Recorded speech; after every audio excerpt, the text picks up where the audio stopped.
Simon the leper, he sat at the table. The woman came with an alabaster jar, a very costly ornament of nard. She broke open the jar and poured the ornament on his head. The disciples who was there said to one another in anger, "Why was it wasted in this way? This ornament could be sold for more than 300 denarii, and the money given to the poor." And they scolded her. Jesus said, "Let her alone. Why do you trouble her? Yes, She has performed a good service for you. Yes, sir. But you will always have the poor with you, and you can show kindness to them whenever you wish. But will you not always have me?" Yes, sir. She has done what she could. She has anointed my body beforehand for its burial. Amen.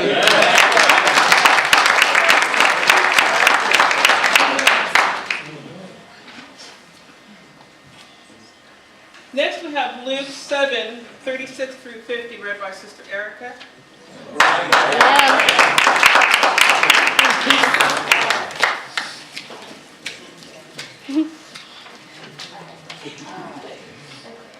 Luke 7:36 to 50.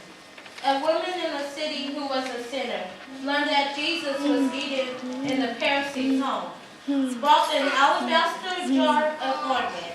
She stood behind Jesus and poured ointment on his head. At his feet, she began weeping and bathing his feet with her tears and drying them with her hair. Then she continued kissing his feet and anointed them with the ointment. When the Pharisees who had invited them saw it, he said to himself, if this man were a prophet, he would have known who and what kind of woman this is touching him, that she is a sinner. Jesus spoke up and said, "Simon, I have something to say to you." Yes, "Teacher," sir. he replied. All right. "Speak," Jesus said. A certain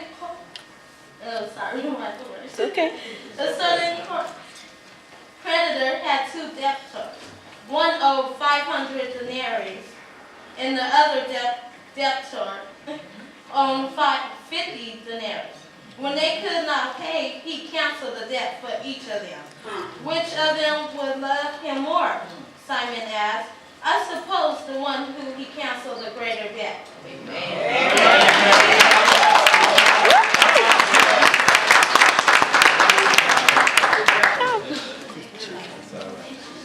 Next we have John 11:1 through 37, and John 12:1 through 8, read by Sister Deborah Peterson. Amen.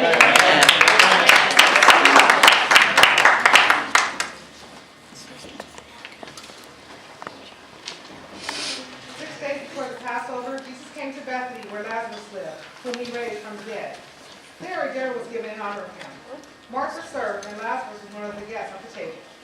Mary took a pound of costly perfume made out of pure nard and anointed Jesus' feet, and then wiped them with her hair. The house was filled with the fragrance of expensive perfume. Mary's lavish gifts expressed her love and thanks to Jesus for himself and for restoring Lazarus to life. But Judas Iscariot, one of his disciples, the one who was about to betray him, said, "Why was this perfume not sold for 300 denarii and given to the poor?" He said this with no intentions of being honorable, because he cared nothing about the poor, but because he was a thief. He kept the common purse and used the seal that was put into it. Jesus said, "Leave her alone. She brought it so that she might keep it for the day of my burial. You always have the poor with you, but you will not always have me." Amen.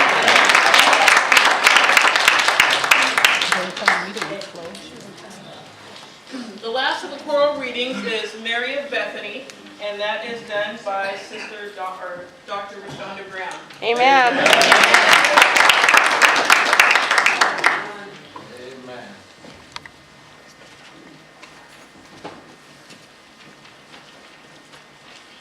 Mary of Bethany.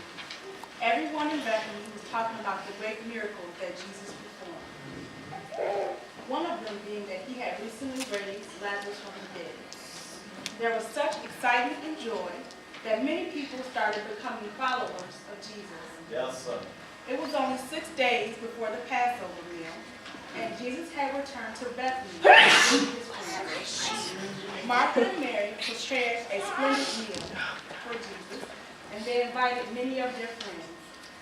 A dinner took place in the home of Simon the leper. Simon must have had a large home, big enough for the festival meal. Simon had been healed of leprosy and was a follower of Jesus. Mary of Bethany loved to hear the stories of God's kingdom.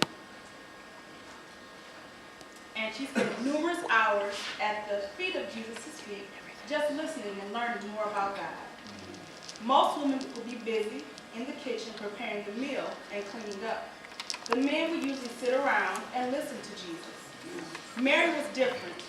She treasured every word that Jesus spoke and sat at his feet so that she would not miss anything that Jesus said. After dinner, Jesus said something that must have made Mary realize that his time on earth was coming to an end. She remembered that she had been saving her very best perfume for the burial of her friend Jesus. Mary brought her bottle of expensive perfume that was sealed inside an alabaster box. The perfume was a precious treasure and often used to prepare the body of a person before they died. Mary opened the alabaster box and poured the expensive perfume over Jesus' head. Then she poured the rest of the perfume on Jesus' feet. She then wiped his feet with her long, beautiful hair. The room became filled with the sweet smell of perfume. When Jesus Iscariot saw what Mary had done, he complained that she had wasted the expensive perfume. Judas said the perfume could have been sold for a whole year's wages and the money used to feed the poor. That's it.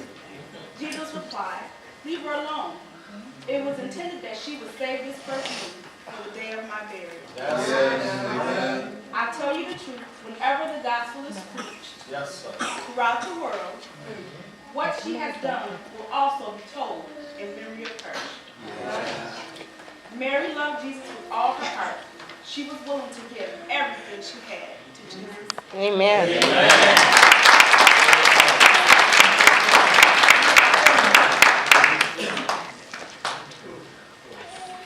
What a blessing to be able to open your alabaster box and pour the oil out on the head and the feet of Jesus. Amen. Next, I'm going to introduce First Lady Linnell, and she is going to introduce our generation next to you. Amen.